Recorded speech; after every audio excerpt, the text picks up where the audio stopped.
Hola, somos Torre Fuerte.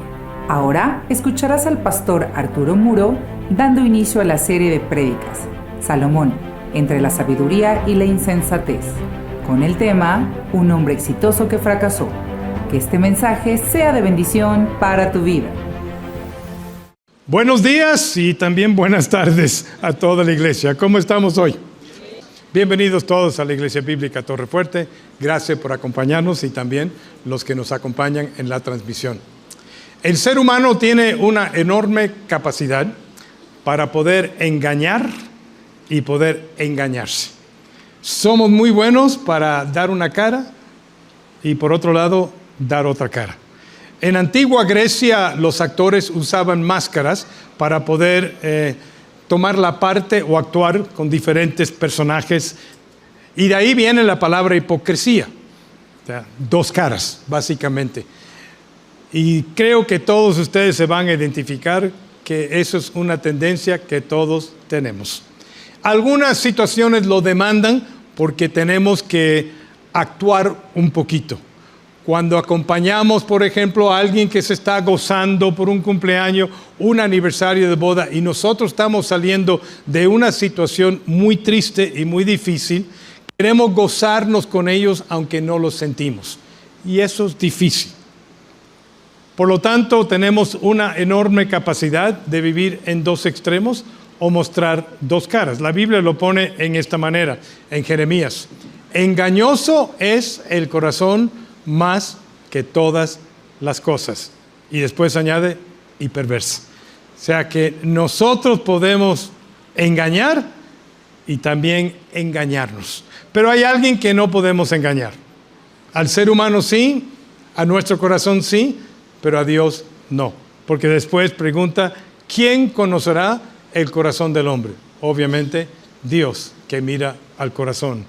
Hoy iniciamos una serie de mensajes basados en un personaje de la Biblia muy conocido, Salomón, hijo del rey David. Nosotros en el año 2024 tenemos la perspectiva de ver hacia atrás a Salomón, que vivía hace casi 3000 años. Y podemos resumir viendo hacia atrás así la vida de Salomón con la siguiente frase que aparece ahí en la lámina.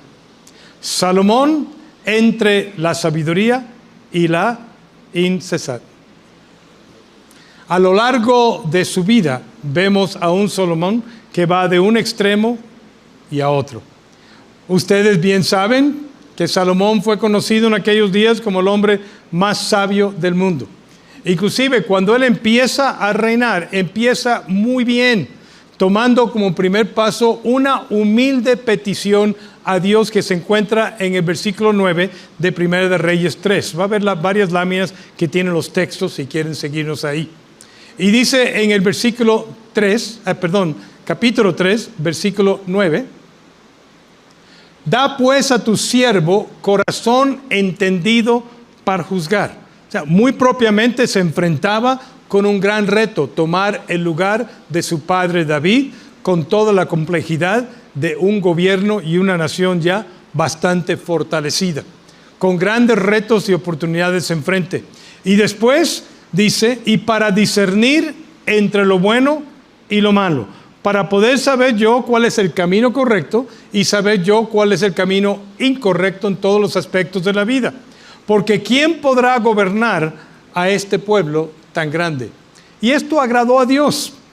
Y le dice Dios en el versículo 11 de 1 Reyes 3, porque has demandado esto y no pediste para ti muchos días, ni pediste para ti riquezas, ni pediste la vida de tus enemigos, sino que demandaste para ti inteligencia para huir juicio. He aquí yo estoy contestando. Te he dado corazón sabio entendido, versículo 12, tanto que no ha habido antes de ti otro como tú, ni habrá de ti, después de ti, uno como tú que se levantará. El hombre más sabio porque Dios le dio esa sabiduría desde lo alto. Y al recibir este don de Dios, este regalo de sabiduría, y al aplicarlo a sus juicios, especialmente en el gobierno de Israel, en la política y todo lo que él hacía, llegó a ser conocido como la persona más sabia de su mundo. Su reputación como hombre sabio llegó inclusive más allá de las fronteras de Israel a tierras lejanas. En el versículo 29 del capítulo 4 dice: Dios dio a Salomón sabiduría y prudencia muy grandes. Era mayor la sabiduría de Salomón que la de todos los orientales, los imperios grandes que estaban al oriente, y que toda la sabiduría de los egipcios, el imperio grande, al sur. Versículo 31. Aún fue más sabio que todos los hombres y fue conocido entre todas las naciones de alrededor. Tanto fue la reputación de este hombre llamado Salomón en cuanto a su sabiduría, que de una tierra lejana viene una dama, reina de Sabá, para probar si esto era cierto, y si fuera cierto, para pedir consejos de este sabio Salomón. Y da su testimonio en Primera de Reyes, el capítulo 10, versículo 6, y dice lo siguiente acerca de Salomón: verdad es lo que oí en mi tierra de tus cosas y de tu sabiduría, pero yo no lo creía, por eso te estaba probando, hasta que he venido y mis ojos han visto que ni aún se me dijo la mitad de tu capacidad de sabiduría. Es mayor tu sabiduría y bien que la fama que yo había oído desde lejos. El hombre más sabio del mundo. Pero al mismo tiempo de ser el hombre más sabio del mundo, era insensato.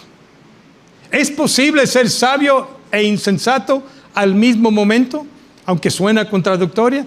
Claro que sí. No todos tenemos inteligencia en todos los aspectos de la vida.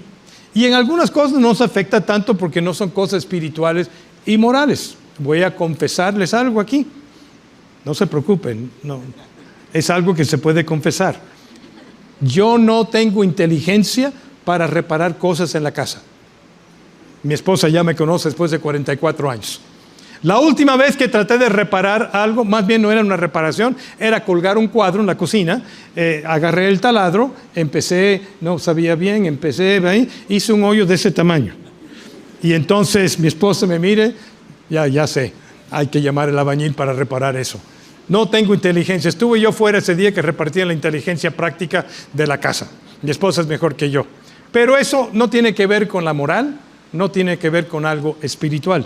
El problema es cuando somos sabios y sabemos qué hacer en el ámbito moral y espiritual y no aplicamos esa sabiduría correctamente. Y eso es lo que le estaba pasando a este hombre llamado Salomón. Tenía gran sabiduría para juzgar a Israel. Tenía sabiduría desde lo alto para poder discernir entre el bien y el mal.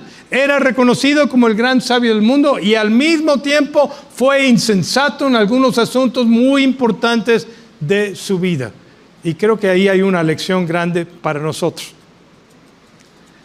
Que podemos ser sabios y al mismo tiempo insensatos. Veamos cómo fue insensato Salomón. ¿Qué es lo que le sucedió a él? No aplicó en su totalidad, en todo el tiempo, esa sabiduría recibida de Dios a las decisiones de su vida y aún de su gobierno. Salomón le había pedido a Dios un corazón entendido para juzgar a su pueblo y en esto fue bastante bueno. Y para discernir entre lo bueno y lo malo, moral y espiritualmente hablando, ahí es en donde fueron sus grandes fallas. Examinando su vida y su reinado, que duró aproximadamente unos 40 años, encontramos continuamente, especialmente en la segunda etapa de ese reinado, que era sabio por un lado, era insensato por otro. Un hombre exitoso que fracasó. Un hombre que a los ojos del mundo fue todo un éxito, pero a los ojos de Dios fue aún fracaso. Y hoy quiero que entendamos que no podemos confundir estos dos conceptos. El éxito del mundo no necesariamente es el éxito que le agrada a Dios. Podemos ser exitosos en el mundo y tener una reputación de ser el más sabio, etcétera, y para Dios haber fracasado. Obviamente sería la mejor combinación que fuéramos exitosos aquí y exitosos acá, que es posible también. Pero no hay una garantía si yo tengo éxito en este mundo a la medida de este mundo, no hay una garantía que eso significa que a la medida de los ojos de Dios voy a tener éxito. Y si no me cuido, mi mismo éxito aquí me puede llevar al fracaso allá. Salomón fue un hombre exitoso que fracasó. Y estas palabras por lo general no se encuentran tan cercanamente la una con la otra. El éxito de Salomón, ¿cuál fue? De acuerdo al mundo.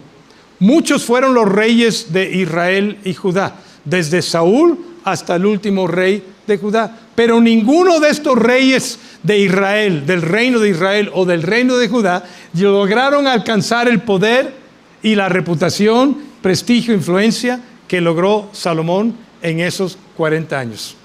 Vamos a ver varios aspectos de este éxito. Primero, fue un gran constructor, empezando con lo correcto, la construcción del templo. Fue el primer paso que hizo a los 4 años de su reinado de empezar a construir el templo, legado de su padre. Su padre le dejó la mesa servida para la construcción del templo.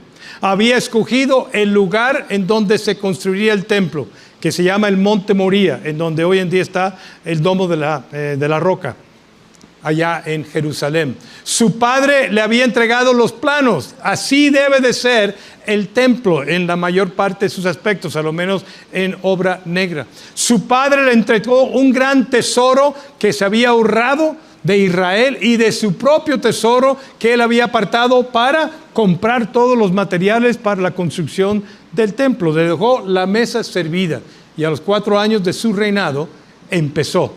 Dice aquí en 1 Reyes capítulo 6, versículo 1, que Salomón comenzó a construir el templo del Señor en el 4º año de su reinado, y el último versículo de ese capítulo, el 38, 7 años le llevó a Salomón la construcción del templo. O sea que dedicó bastante tiempo para la construcción. Pero esto no fue la única construcción. Además, construyó muchas edificaciones a lo largo y ancho de Israel de aquellos días. Edificó su propia casa en 1 Reyes capítulo 7 versículo 1, tomando 13 años para construirla. Ahora, cuando dice casa, no era su casa, era el palacio real. ¿Y por qué tardó básicamente el doble el tiempo en construir su casa a comparación del templo? ¿Era más espléndida su casa o el palacio real? No, el hecho es que dejó la mesa servida a David y tuvo que empezar en cero para construir el palacio real. 20 años entre esas dos construcciones.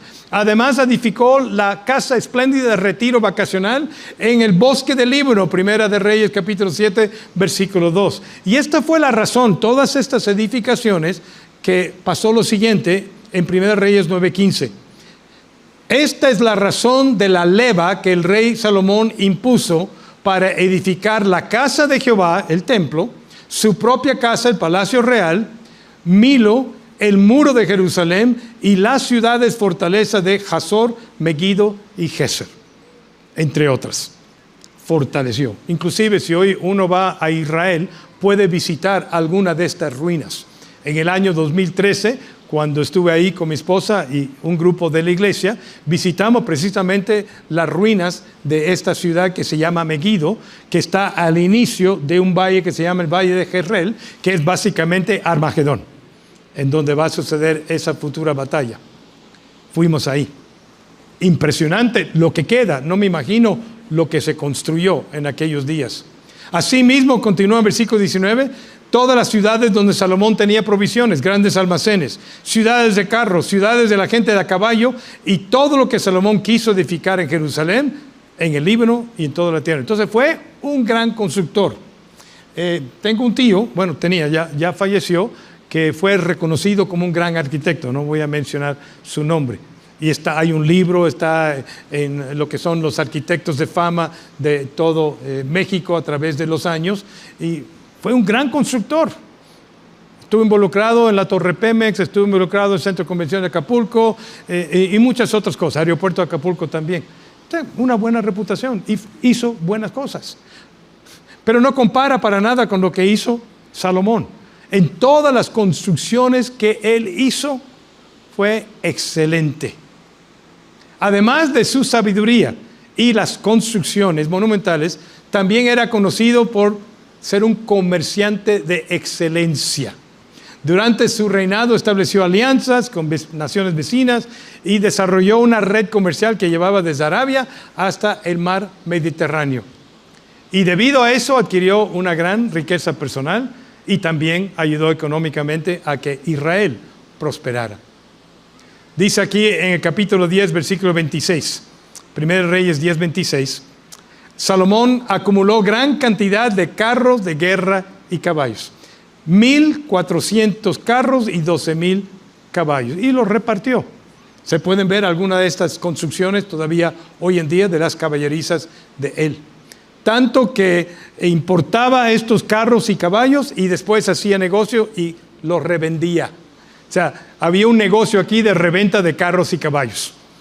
Serían las agencias antiguas de automóviles. No habían automóviles, eran carros y caballos. Por lo tanto, él se dedicaba, aparte de ser rey, a hacer comercio con todo eso, y esto lo enriqueció a él y a la nación de Israel. Inclusive vendió caballos y carros a los hititas y a los reyes de Aram, famosos también. También el rey Salomón supervisó la construcción de la primera fuerza naval de Israel, dedicada principalmente al comercio, obviamente, pero no había tenido una fuerza naval antes. Y esto también contribuyó a la riqueza.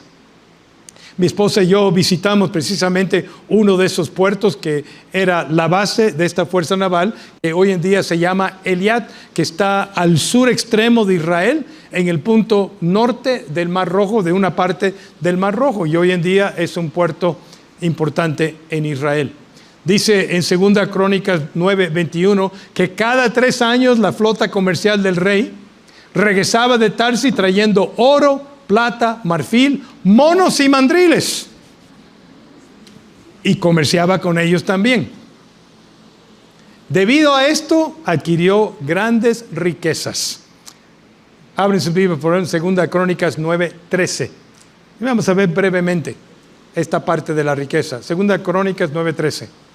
La cantidad de oro que Salomón recibía anualmente llegaba a los, en términos modernos, 22,000 kilos de oro anual.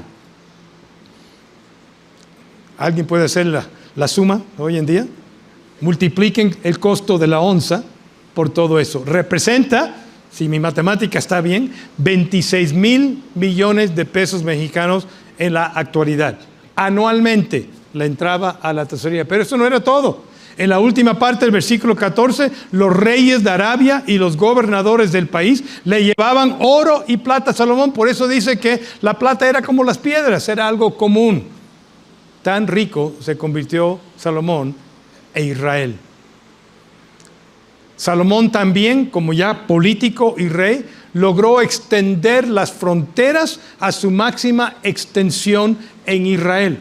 Recordarán que en Génesis capítulo 15, que está ahí en su pantalla, Dios le dio una promesa a Abraham, que le daría una tierra, la tierra prometida, y le describió las fronteras de esa tierra prometida en ese versículo, y dijo que al norte oriente sería el río Éufrates. El río Éufrates hoy en día corre a través de la nación de Irak. Y al sur sería un arroyo llamado el río de Egipto. Obviamente en el oeste sería el mar Mediterráneo. Una zona bastante extensa. Hoy en día la nación de Israel, incluyendo las partes ocupadas en donde hay la guerra de Gaza y el Banco Occidental, bueno, eso no ocupa para nada todo ese terreno. Sería mucho más grande. Y Salomón lo que hizo a través de esas alianzas, esas conquistas, fue extenderlo precisamente el reino para ocupar toda la tierra prometida. Busquen por favor ahí 2 Crónicas 9:26 y van a ver descritas las mismas fronteras.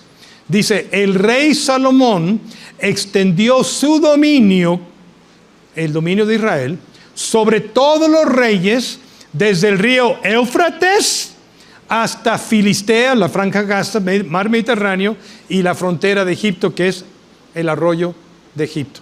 O sea, logró ocupar la tierra prometida, aunque fuera temporalmente, y no fue el cumplimiento de la promesa debido a eso.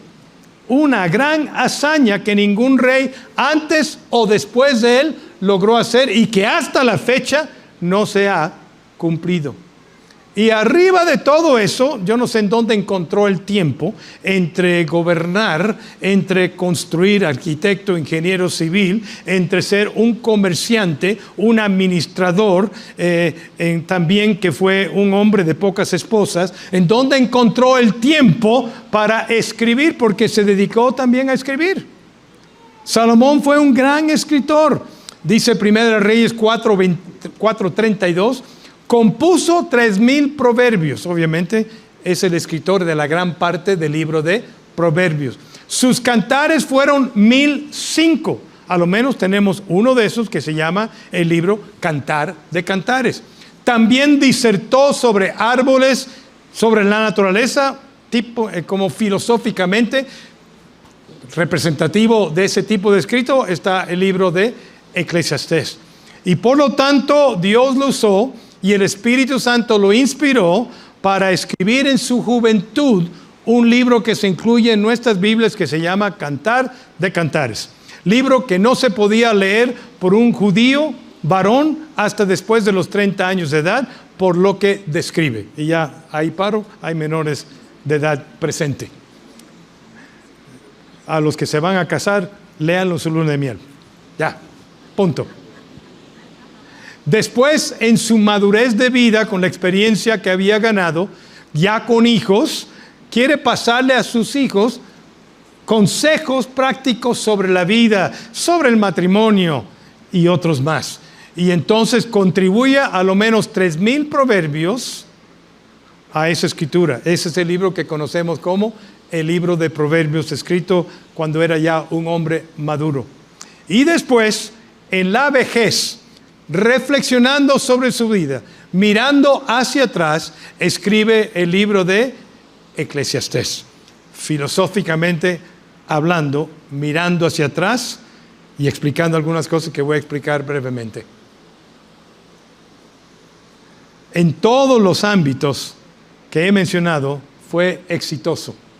Fue exitoso en adquirir riquezas y prosperar económicamente Israel. Fue exitoso como constructor, añadiendo a Israel el templo, palacios reales, ciudades, fortaleza, caballerizas y hasta una fuerza naval. Fue exitoso políticamente, extendiendo las fronteras de Israel a su máxima extensión. Fue exitoso como escritor, contribuyendo 3 libros inspirados en el Antiguo Testamento. Esta época de David y Salomón es conocido como la época de oro en Israel. Salomón, a la medida del hombre, creo que estarían de acuerdo conmigo, fue un hombre sumamente exitoso en todos los sentidos. Si hubiera un hombre así el día de hoy, diríamos, wow, fue el Carlos Slim de su generación. Pero quizás hasta más influencia tenía que Carlos Slim. Pero, ahí viene, a pesar de esta riqueza, esta reputación, esta influencia, este poder y este éxito a la medida del hombre, fracasó a los ojos de Dios. Un hombre exitoso que fracasó. Al final de su reinado, Israel estaba en bancarrota espiritual y moral. Su prestigio había declinado. El deterioro y las dificultades se manifestaban en forma creciente. Un año después de la muerte de Salomón, el reino se dividió en 2 partes. Jeroboam con 10 tribus, el reino de Israel al norte.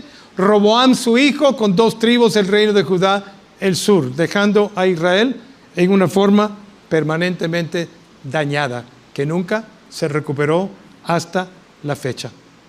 Salomón también fracasó como padre. A pesar de escribir todos esos proverbios para aconsejar a su hijo en cuanto a la vida, no le dio a su hijo un buen ejemplo de padre, ni tampoco un buen ejemplo de ser un buen esposo para su hijo. Ni tampoco le dejó un buen legado. David le dejó un legado muy importante para él, un reino estable, próspero, planes y materiales para la construcción del templo. Salomón le deja a su hijo un reino dividido. un reino lleno de tensiones debido a altos impuestos y cargas impositivas. El pueblo ya estaba cansado de todo eso. Un pueblo con tensiones políticas, dejando crecer Salomón algunas personas de influencia que estaban en contra de su reinado, como Hadad edomita, Rezón, hijo de Eliada, y Jeroboam, hijo de Nabat, que es el que ocasionó más problemas a su hijo Roboam cuando Salomón murió. Pero más importante todavía, Salomón fracasó en la parte moral y espiritual. Su desliz espiritual empezó con un acto, parece que no tan significativo, pero siempre es el primer paso el que empieza el desliz. ¿Se acordarán de la historia de Lot? ¿Okay? Cómo él se acerca a Sodoma y Gomorra y después se acerca más y después se acerca más y eventualmente está viviendo adentro de esas ciudades corrompidas. Bueno, así fue el primer paso. Hizo un pacto con el faraón de Egipto, una alianza, y para sellar esa alianza, faraón de Egipto le entrega a su bella hija. No sé si era la única o una de muchas, pero le entrega a su hija. Y para recibirla prepara este hombre llamado Salomón una casa espléndida. Dice ahí en 1 Reyes 7:8, edificó también Salomón para la hija de Faraón, que había tomado por mujer una casa de hechura semejante a la del pórtico. Una casa espléndida, así como una en Lomas que vale 20 millones de pesos. Yo no sé, probablemente más espléndida que eso, para recibirla. Se ve como buen proveedor, ¿no? Como esposo. Pero recuerdan, esta era una filistea en el sentido espiritual.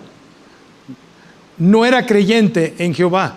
Traía con ella las creencias de Egipto. Traía con ella la práctica de la adoración a todos los dioses que tenía Egipto, que Israel había dejado atrás siglos antes, cuando salieron de la esclavitud. Pero peor todavía, 1 Reyes capítulo 11, versículo 1. El rey Salomón amó, además de la hija de Faraón, a muchas mujeres extranjeras. Ya sería bastante obvio la parte moral que amó a muchas mujeres. Cuando estamos destinados todos, como dice la Biblia, por eso el hombre dejará padre y madre, se unirá a su mujer, no mujeres, a su mujer, y los dos, no tres, serán una sola carne. Sería bastante mal con esto, pero dice mujeres extranjeras, y cada una de estas mujeres extranjeras vino con otra creencia, otra fe y otras prácticas que le ocasionarían problemas. Empezó con un pequeño paso y tomó el otro paso y tomaría todavía otro paso más terrible. Contaminó la ciudad santa de Jerusalén, en donde estaba el templo a Jehová dedicado a su adoración, en donde en el lugar santísimo estaba el arca del pacto, que representaba la presencia gloriosa de Jehová habitando entre su pueblo. Construyó en Jerusalén templos a otros dioses, en competencia con el templo dedicado a Jehová. La opinión de Dios no fue muy buena acerca de todo este tercer paso. 1 Reyes capítulo 11, versículo 6 nos da la opinión de Dios. Hizo Salomón lo malo ante los ojos de Jehová a comparación de su padre David. ¿David fue perfecto? No, David tuvo sus caídas, pero reconoció, confesó, pidió perdón y Dios lo restauró. En el caso de Salomón, empezó aquí y empezó a tomar pasos hasta caer en esta opinión de Dios. No siguió cumplidamente a Jehová como David su padre. Entonces edificó Salomón un lugar alto a Quemos, ídolo abominable de Moab. No sé si acuerdan de su Biblia, Antiguo Testamento, cómo es que adoraban al dios Moab. Ofrecían a sus hijos, a sus bebés en fuego, como un sacrificio para agradar a este dios. En el monte que está enfrente de Jerusalén. ¿Qué monte está enfrente de Jerusalén? El templo está construido sobre el monte Moría. ¿Qué monte está enfrente de Jerusalén? Si sales de ese templo hoy, bueno, es una zona explanada dedicada a los musulmanes, pero de ahí sales y te encuentras con el valle de Cedrón. Hay un arroyo antiguo ahí. Si subes después de ese valle, te encuentras con el monte de los olivos. ¿Qué había en el monte de los olivos? Desde ahí predicó Jesús. Estaba el huerto de Getsemaní. Entonces aquí está el templo de Jehová en el monte Moría. Y aquí en el monte de los olivos está el templo a Moab. Y a Moloc, ídolo abominable de los hijos de Amón. Versículo 8. No solamente esos dos. Así hizo para todas sus mujeres extranjeras, no dice cuánto, las cuales permitió él que fueran a estos templos abiertamente para quemar incienso y ofrecer sacrificios y adorar a sus dioses. ¿Qué ejemplo estaba dando aquí a su hijo y a todo Israel? Por eso en el versículo 9 dice, y se enojó Jehová contra Salomón por cuanto su corazón se había apartado de Jehová, Dios de Israel.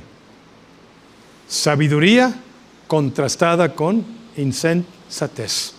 Salomón hacia el final de su vida reconoció un poco sus errores, ya vio lo que había sucedido, sus prioridades estaban equivocadas, y esto se refleja en las palabras de Eclesiastés. Escuchen su testimonio personal, breve, que voy a leer. Capítulo 1 de Eclesiastés, versículo 2. Vanidad de vanidades, todo es vanidad, dijo el predicador, todo es vacío, en paréntesis, sin Dios. Dije yo, mi corazón, capítulo 2, versículo 1, venga ahora te probaré con alegría y gozarás de bienes. Y más a esto, también encontré que sin Dios esto es vanidad.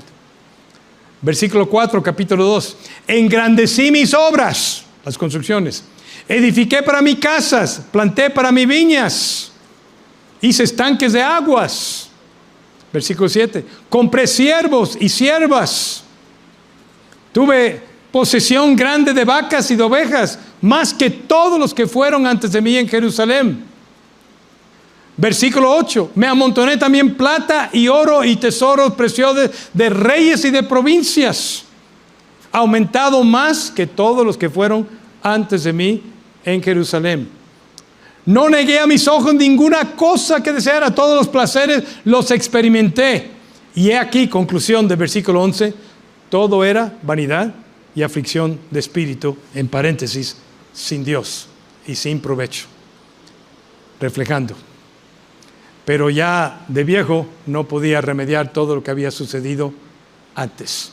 Un hombre exitoso que fracasó. Éxito en esta vida, a la medida del hombre, no necesariamente significa éxito a la medida de Dios. Pueden ser dos cosas completamente diferentes. Pueden ser dos prioridades completamente diferentes. Las prioridades del éxito de acuerdo al mundo y las prioridades del Hijo de Dios, que es buscar primeramente el reino de Dios, y todas las demás cosas os serán añadidas. Tenemos que escoger ahí. No estoy juzgando a los que quieren mejorar su vida. No estoy juzgando a los que quieren tener un poquito más dinero en el banco, o comprar una casa, o comprar un mejor coche, o ahorrar para la escuela de su hijo, levantar un patrimonio. No hay que juzgar nada de eso. Si somos mayordomos estaríamos tratando de hacer eso. Pero ¿en dónde están tus prioridades? ¿Eso es lo que te va a dar a ti éxito? ¿Eso es para ti éxito? Si logro esto, ¿tengo éxito? ¿O primero tienes éxito con Dios y bendices y das gracias a Dios porque también te dio éxito aquí? Hay que ver cuáles son las prioridades. Parece que perdió el rumbo Salomón en una parte de su vida y empezó a darle prioridad a otras cosas y pagó el precio. Desaprobación de parte de Dios. Aunque tenía la aprobación del mundo que decía, no hay nadie como Salomón, no hay nadie que tiene la sabiduría, no hay nadie tan rico como Salomón. ¿De qué le sirve eso si tenía la opinión opuesta de Dios? Creo que tenemos resumido esto en lo que dijo Jesucristo en Mateo capítulo 16, versículo 26. ¿De qué sirve ganar al mundo entero si se pierde la vida? ¿De qué sirve ganar al mundo entero si a consecuencia de ganarme el mundo entero, la reputación, riqueza y éxito, pierdo lo más importante, el ser agradable ante los ojos de Dios? decidan ustedes qué quieran hacer. Padre, te damos gracias por tu palabra. Y pedimos, Señor, que ayudes a cada uno de nosotros aquí presentes en el auditorio, como también a aquellos que nos están viendo en esta transmisión, a tener las prioridades correctas, a tenerlas equilibradas, no a buscar el reino del mundo como primera prioridad, sino buscar el reino de Dios. Y todas las demás cosas nos serán añadidas, las que necesitamos. Dios bendecirá y decidirá cuál va a ser nuestro éxito en esta vida. Nos puede prosperar de acuerdo a su voluntad, pero eso no es lo principal. Lo principal es la parte espiritual.